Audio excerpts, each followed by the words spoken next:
You talk about the 10,000 hour rule. It is actual practice and hard work. How long do you have to work at something before you become really good? You need to know about the 10,000 hour rule. You know, they say it takes 10,000 hours of math or something, right? Yeah. Obviously, everyone says that. It's the 10,000 hour rule. Practice a lot, practice well, and you will do extremely well. And the answer seems to be, it's an extraordinarily consistent answer in an incredible number of fields, and that is, you need to have practice to have apprenticed for 10,000 hours before you get good. The 10,000 hour rule is deceivingly simple. It suggests that achieving world-class expertise in any field requires just 10,000 hours of deliberate practice. It was popularised in the best-selling book Outliers, written by the journalist and renowned author Malcolm Gladwell. The book is an international bestseller. It has been widely praised. It is still an editor's pick on Amazon, and yet the rule that catapulted this book to success might be a complete lie. To debunk these claims, I chatted with a professor of finance at London Business School and a 2021 Professor of the Year. My name's Alex Edmans. I'm a Professor of Finance at London Business School, a non-executive director and author of a book, May Contain Lies, about bias and misinformation. Alex has spent his whole career analysing dubious claims in popular science books. Out of the spectrum of academics, I really like to apply research to real-world problems rather than just sitting in the ivory tower. And so I'm often engaging with investors and policymakers and executives about the findings of research on business. But what I found was how people would respond to the research would depend not on its accuracy, but whether they liked its findings. Most people really liked the 10,000 hour rule. It has been shared extensively on news articles, at conferences, and in dozens of self-help books, motivational speeches, and business seminars. And you talk about the 10,000 hour rule, that it's not just a matter of, well, this person's a genius, this person has an amazing ability. It is actual practice and hard work. You know, so a group of really brilliant psychologists in the field of expertise research have sat down and tried to figure out, how long do you have to work at something before you become really good, right? And the answer seems to be, it's an extraordinarily consistent answer in an incredible number of fields, and that is, you need to have practice to have apprenticed for 10,000 hours before you get good. I like this rule. I want to believe that I can achieve greatness without relying solely on natural talent. But that doesn't mean it's true. This is the idea that you can become an expert in anything as long as you put in 10,000 hours of practice. And I first heard this because I was at a talk given by a Cirque du Soleil acrobat, and he was asked, well, how did you become such an expert in this? Were you born double-jointed?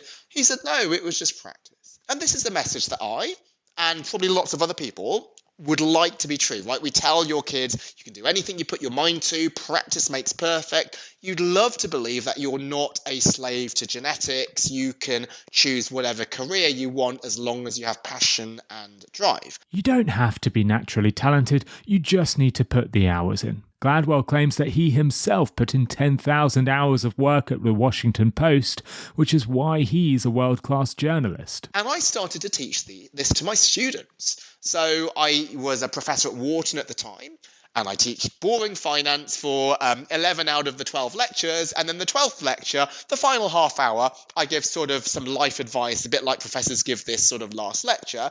And I would say, well, the next 2 years here during your MBA, just try to push yourself outside your comfort zone, challenge yourself, learn something new.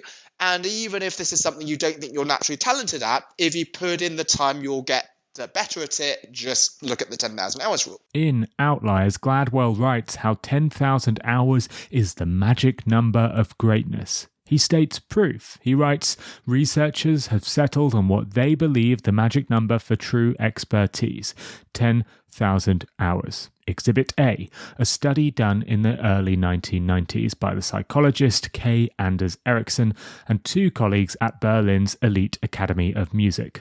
For the study, the researchers divided the Academy's violinists into three groups. The first group was the best violinists, with the potential to become world-class soloists. The second group was the good violinists, and the third group was those who weren't so good, those who would end up as music teachers. By the age of 20, the future teachers, so the worst group, had logged just 4,000 hours of practice, while the good violinists had accumulated 8,000.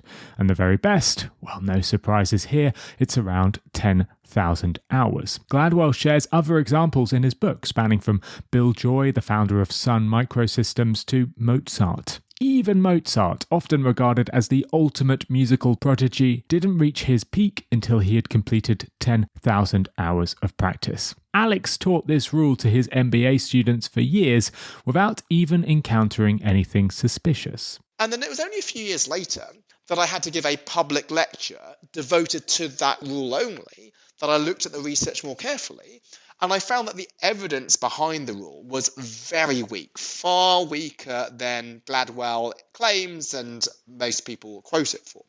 Why was it weak?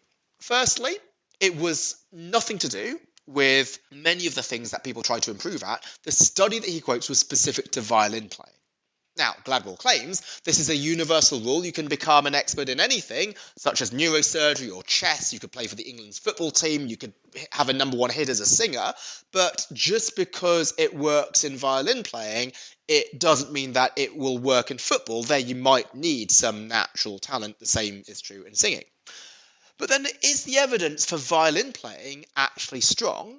No, because what the study did is it took some students which were in the Berlin Academy of Music, and they were aged about 18 now, and they were asked to say how much did they practice from age 5. Now, age 5 is about 13 years ago. Can you remember what you did even last week, let alone 13 years ago? And so here is a correlation-causation issue. If you know that you are a great violinist, you will probably say, yeah, I probably practiced 20 hours a week when I was 5 years old.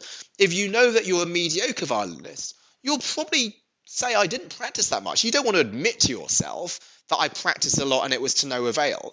So it was probably your current success which drove your self-reported practice. It's not just a correlation-causation issue. In the paper, there was no explicit mention of 10,000 hours. The only concrete figure cited for the best violinists was this. By age 18, the best young violinists had accumulated an average of 7,410 hours of practice. The study did include a graph that showed practice hours accumulated by each group up to the age of 20. From the graph, it appears that the best students averaged somewhere between 10,000 and 11,000 hours by that point, but that doesn't make it a rule. The paper's author, Erickson, clarifies all this in his own book, Peak, in a chapter titled No, the 10,000 hour rule isn't really a rule. Erickson writes how at 18 or 20, these students were nowhere near masters of violin. Pianists who win international piano competitions tend to do so when they're around 30 years old, and thus they've probably put in more like 20,000 or 25,000 hours of practice by then. 10,000 hours doesn't seem like nearly enough, especially because all the violinists in Erickson's study would eventually reach that number. The graph for all three groups showed steady increases with age, meaning even future teachers would eventually reach the so-called magic 10,000 hour mark. If Gladwell's theory held true, even the teachers would become world-class. It might take them a bit longer, but they would definitely still get there. Wasn't the entire premise of the rule that it defined a number, not a time frame? Practice, after all, is the thing you do to make you good, except it's obviously not. The research actually shows that very average violin players can practice for 10,000 hours and be just as average as before. But people don't bother to read the underlying research when you see something you want to be true written by an authority figure like Malcolm Gladwell. Lap this up and let's try to act on it. And there are some people who do try to act on it. I go through in the book an example of a guy who decides to become a professional golfer. He quits his job and just tries to spend 10,000 hours just playing golf, and then he has to quit after about 6,000 because he has a repetitive strain injury. And that was not being based on science, which is on the account of cross-training, just misapplying Gladwell's rule, which was based on shaky evidence to begin with. Practice alone is not enough, and yet Gladwell widely claimed that it was. He writes, researchers have settled on what they believe is the magic number for true expertise, 10,000 hours. And he concludes that practice isn't the thing you do once you're good, it's the thing you do that makes you good. So why did Gladwell lie? He must have known the paper he cited didn't support this broad hypothesis. So why didn't he tell the truth? So Malcolm Gladwell quotes a study on violin playing and claims that it applies to any field that you're interested in. And why does he do this? He doesn't want to write a book about the secret to success in violin players. That's not going to be bought by many people. Only a violin player would buy that book. But if he claims a universal secret to success, then everybody would buy his book. And indeed, having gone through the publication process myself, what do publishers look for? They look for books which are going to appeal to the widest possible audience. So you want to be as black and white and blanket as possible and claim that your book is generally applicable. There's nothing wrong with books putting forward a hypothesis. Some books share tales of advertising evolving. Others claim to provide the secret to business longevity, while some suggest that purpose is required to succeed. Those ideas are fine, but that's all they are. Brilliantly written ideas. They are not universal truths, and we shouldn't accept claims that they are. Non-fiction authors like Gladwell are incentivized to declare universal rules. These authors will take narrow evidence and apply them broadly. But there is a world of difference between an idea and a universal rule, and you should be wary of any book that tries to offer a universal rule without evidence that conclusively backs it up. Hello everyone, thank you for watching. Now I like to end these videos by giving you some book recommendations. I will not be recommending this book today, but there are 25 other books I would like to recommend to you, and they are on my reading list. If you want to download my reading list for free, just click the link in the show notes to download the list. It contains 25 books I think you should read and 5 books you should avoid. So to download that reading list, head to the show notes and click the link. Cheers.